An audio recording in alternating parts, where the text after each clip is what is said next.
CTO RME Klinik Kita ID. Saya sampaikan bahwa RME Klinik Kita telah support AI di dalam RME-nya, dan kita gunakan AI ini untuk fitur 3DSS, Clinical Decision Support System.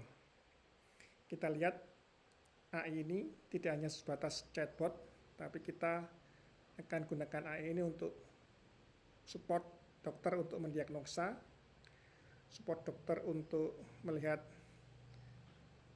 interaksi satu obat sama obat lain dengan penyakit pasien. Ada fitur-fitur lainnya yang kita tanamkan dalam aplikasi ini. Kita coba, kita lihat AI ini bagaimana membantu dokter untuk mendiagnosa pasien ya. Kita input pasien, pemeriksaan seperti biasanya ya di RME kita. Semakin lengkap apa yang diinput ya, AI akan memberikan lebih banyak informasi yang dapat diolahnya ya. Misal ini kita ada pasien dengan keluhan nyeri perut ya, kita keluhan utama nyeri perut, kemudian kita ada data subjektif nyeri perutnya bagaimana, terus menerus hilang timbul dan lain-lain, secret 7 atau fundamental 4-nya ya. Kemudian kita lihat ada riwayat penyakit dahulu atau riwayat sekarang ya. Kemudian jangan lupa diisi dengan pemeriksaan fisiknya. Pemeriksaan fisik kita lengkap lebih baik ya. Pemeriksaan fisik ditemukan apa ya. Nah, kemudian kita lihat bagaimana AI ini kita bisa membantu mendiagnosa. Ya, diagnosa ini masih kosong ya. Kita lihat cek proses AI. Bagaimana ini AI bekerja untuk membantu dokter dengan beberapa tulisan anamnesa dan pemeriksaan fisik ya. Semakin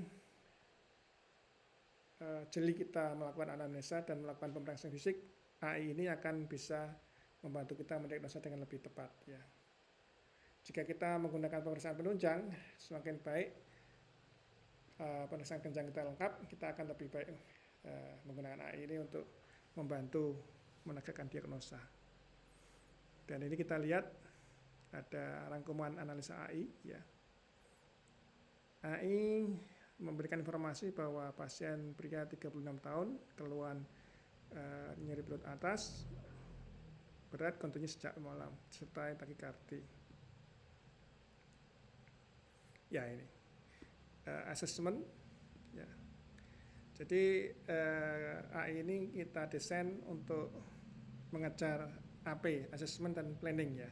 Kalau SO-nya sudah kita lakukan, subjektif dan objektif kita anamnesa, pemeriksaan fisik ya. AI kita setting membantu dokter untuk melakukan assessment. Assessment ini respon tertinggi adalah gastristis akut atau sindrom dyspepsia ya. Dengan kode ICD-10-nya K291 ya. Terus ada diagnosa banding, ada pankreatitis, pankreatitis akut, pemeriksaan penyakit kantung empedu, terus ulkus peptikun ya. Dan rencana apa yang dokter lakukan adalah ini, investigasi dulu ya. Ini dengan cara AI ini akan melihat ya layanan apa yang bisa dilakukan oleh klinik ini.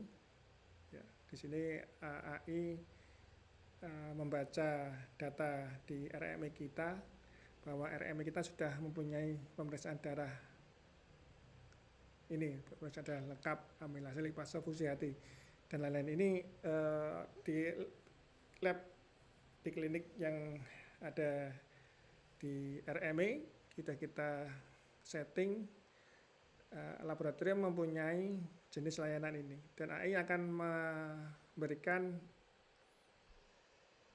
saran pemeriksaan laboratorium yang ada di klinik yang kita kelola aja ya. Ini ada berikan banyak investigasi bagaimana. Nah, kita tinggal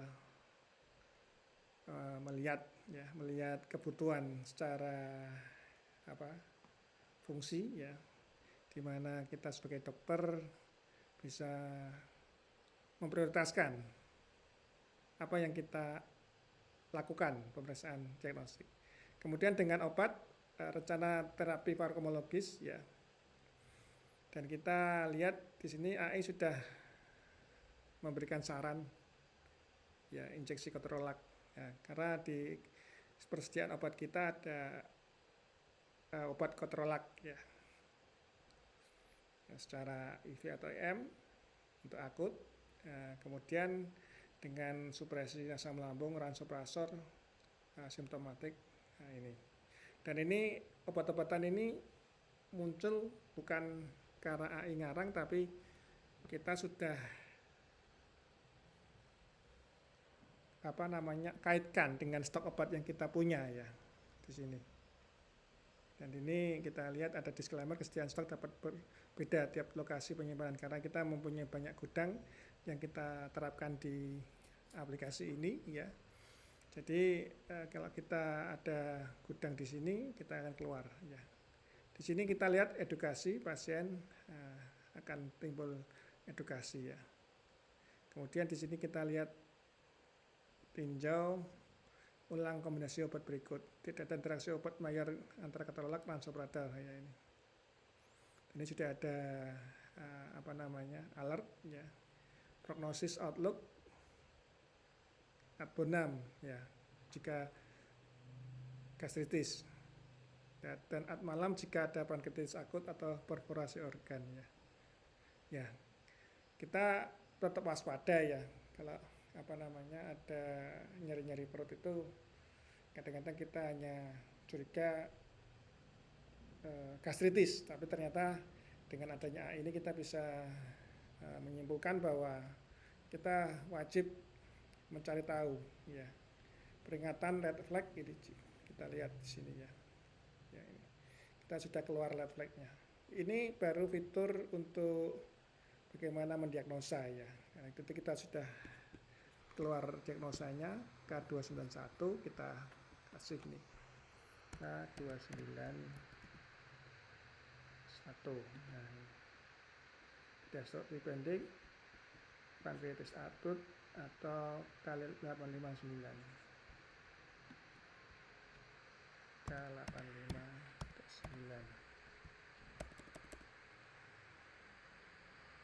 K85 ya. Prognosa baik ya, tapi baik. Ternyata belum ada. Ya, ini sudah keluar. Kita simpan ya. Kita simpan di sini. Nah, ini rencana penata laksanaan kita lihat belum keluar lah, ini kita obati pengobatan. Oke, simpan.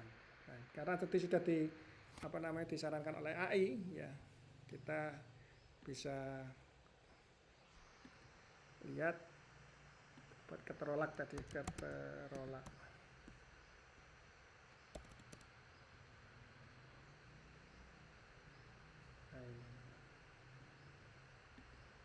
Ketorolak 1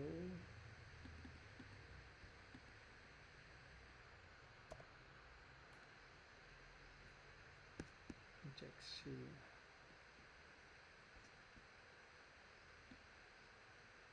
Oh, ini belum ada injeksi ya. Tambah.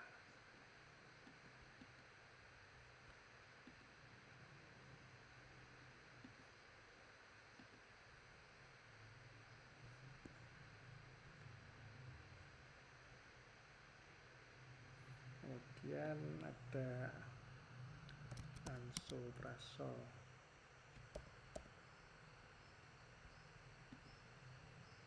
Langsung kita kasih dulu.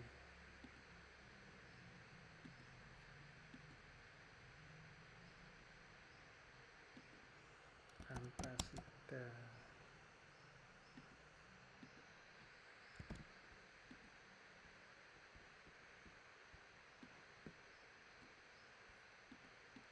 Kita juga bisa tambahi paracetamol. Nggak perlu.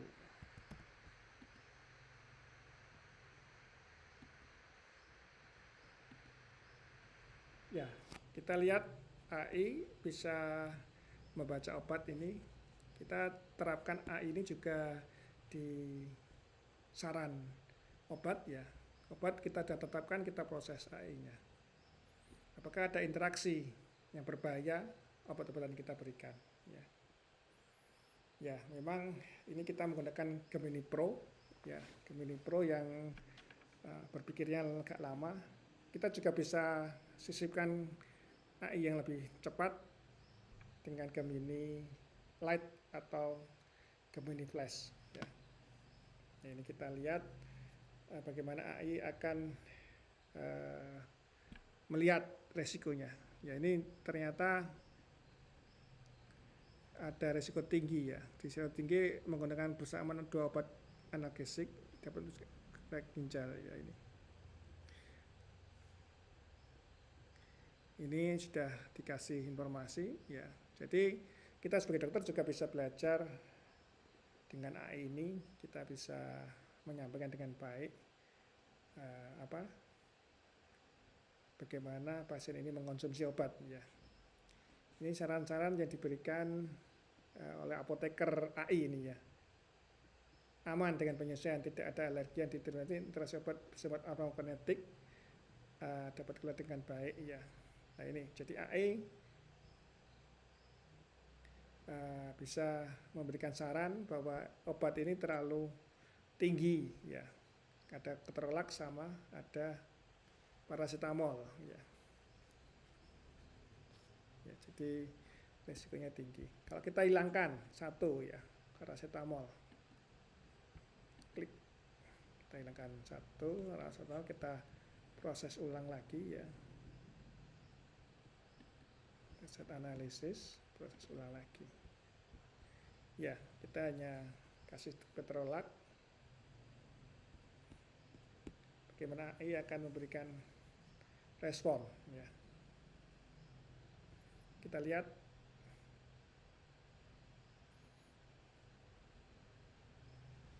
kita tunggu AI memberikan kita respon dengan Gemini Pro mungkin agak lama di angka 1-2 menit ya.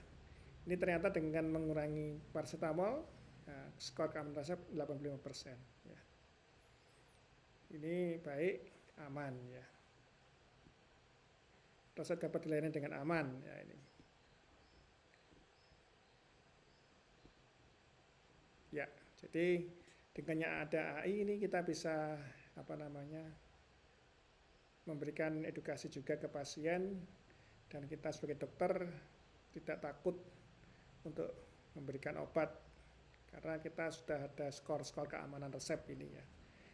Nah, di atas 80 hijau, di bawah 80 akan alert ya, kuning, dan di bawah 60 akan alert merah ya. Jadi dokter sekalian bisa menggunakan AI ini dengan lebih baik ya. Selain menggunakan untuk interaksi obat, AI ini kita terapkan di sini. Jadi kita ada fitur untuk radiologi, baca rongsen, baca CT scan, MRI, atau sebagai analisa kulit ya. Jadi kalau kita ada foto, kita terapkan di sini ya. Untuk kulit bisa kita proses AI-nya. Untuk radiologi kita juga bisa proses AI-nya. Selain itu AI juga kita terapkan di sini ya.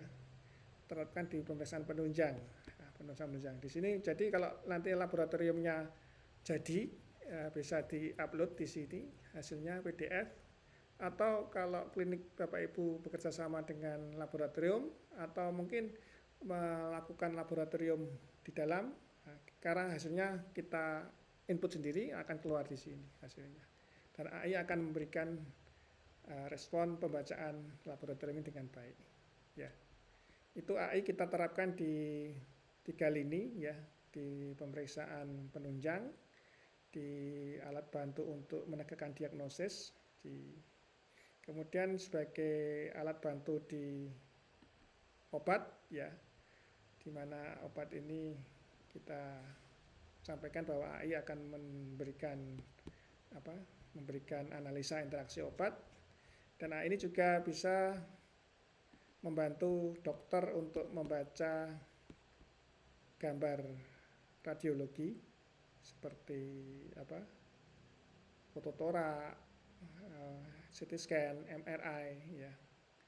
Dengan diupload di gambar ini, AI akan memberikan respon semuanya ya. Selain itu, AI juga akan memberikan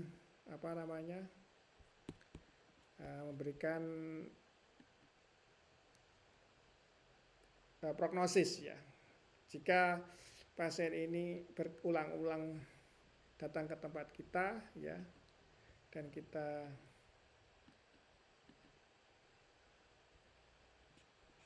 ini belum selesai ya. Jadi kita sampaikan bahwa ini juga bisa membuat prognosis ya. Prognosis di sini di rekam medis. Di rekam medis kita terapkan ada AI untuk membaca riwayat pasien terdahulu ya. Ini kalau kita tadi baru satu, dia akan membaca satu ya. Contoh baru satu ya. Dan kalau kita satu, dia hanya baca seperti ini resume pasien. Tapi kalau nanti pasien ini sudah banyak pemeriksaannya ya, mungkin dari setahun lebih banyak pemeriksaan, dia akan banyak data yang diambil oleh AI yang memberikan prognosa yang lebih akurat ya. Jadi di sini AI akan bekerja untuk membantu dokter memberikan edukasi ke pasien ya, dengan resume medis yang diberikan ya. Ini ya Bapak Ibu sekalian, resume akan memberikan evaluasi, modifikasi dan gaya hidup ya. Ini untuk tadi pasien terus tadi. Baik Bapak Ibu sekalian, silakan coba di halaman demo aplikasi kita untuk AI, penggunaan AI-nya. Sampai bertemu di fitur-fitur RMI klinik kita lainnya. Terima kasih.